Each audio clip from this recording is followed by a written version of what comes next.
ایران کے بادشاہ نے اپنے بیٹے کو پڑھانے کے لیے ایک استاد صاحب کا بندوبست کیا۔ استاد صاحب کو کہا کہ میرے بچے کو دین پڑھائیے، میں چاہتا ہوں کل اس نے عنان حکومت کو سنبھالنا ہے تو یہ دین سے آگاہ ہو جائے، اس کو کچھ سکھائیے، پڑھائیے۔ بہت نیک بزرگ بڑے درویش عالم پڑھانے لگے، اسباق مکمل ہو گئے، دین کے اسباق قرآن مجید پڑھایا، احادیث طیبہ کا درس دیا، اصول فقہ سے روشناس کرایا۔ جب بچے نے مکمل تعلیم حاصل کر لی اور آمین ہو گئی، دستار ہو گئی، فارغ ہو گئے، تو پھر ایک دن استاد صاحب نے کہا بیٹے کل تم نے ضرور آنا ہے، کچھ بات کرنی ہے۔ شہزادہ گیا ملنے استاد صاحب سے، استاد صاحب نے کنڈی لگا لی، ہاتھ میں درہ پکڑ لیا، مار مار کے پورے وجود کو زخمی کر دیا، کوئی غلطی نہیں، کوئی بات نہیں، مارا۔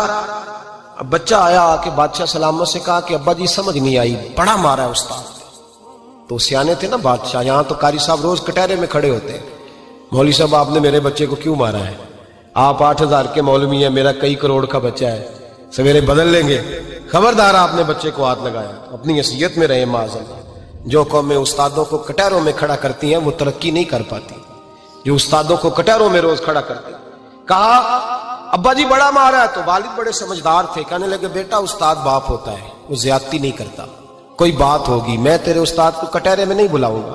اماں سے بات کی، اماں کہنے لگی بیٹا میں تیرے باپ سے کیسے بات کروں، ڈر آتا۔ وقت گزر گیا، 22 سال بیت گئے، 22 سال گزر گئے، بادشاہ کا انتقال ہوا، شہزادہ تخت پہ بیٹھا، پہلا حکم یہ دیا کہ میرے استاد کو بلاؤ، پہلا حکم۔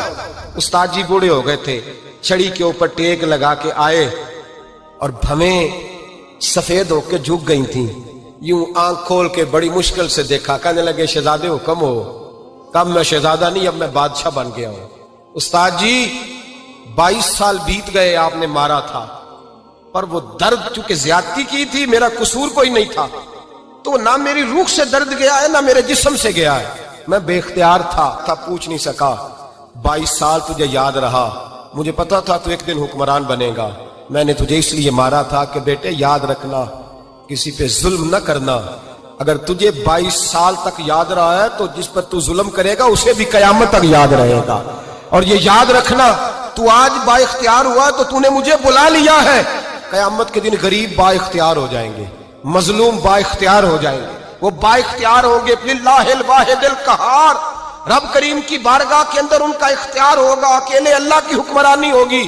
پھر وہ بلائیں گے بڑے بڑے کج کلا، دنیا میں جن کی پگڑیاں اونچی تھیں وہ سر جھکائے کھڑے ہوں گے، دنیا میں جو ڈکٹیٹر بنتے تھے ان کی پشتیں لال ہوں گی، ان کو غدار لکھا جائے گا، قیامت تک نہیں بھولے گا۔ ظلم کرنا تو سوچ سمجھ کے کرنا، اتنا کرنا جتنا تم سہ سکتے ہو، اتنی زیادتی کرنا جتنی قیامت میں تم برداشت کر سکتے ہو۔ میرے نبی کریم صلی اللہ علیہ وسلم نے فرمایا ظلم سے بچو، یہ قیامت کے اندھیروں میں سے ایک اندھیرا ہوگا۔ زندگی میں زیادتی نہ کریں، اگر تھوڑی دیر کے لیے کوئی چیز برداشت کر جائیں گے تو وہ فائدہ دے جائے گی، کچھ دیر کے لیے اگر سہ جائیں گے تو نفع مل جائے گا، سہنے کی کوشش کریں لیکن زیادتی نہ کریں۔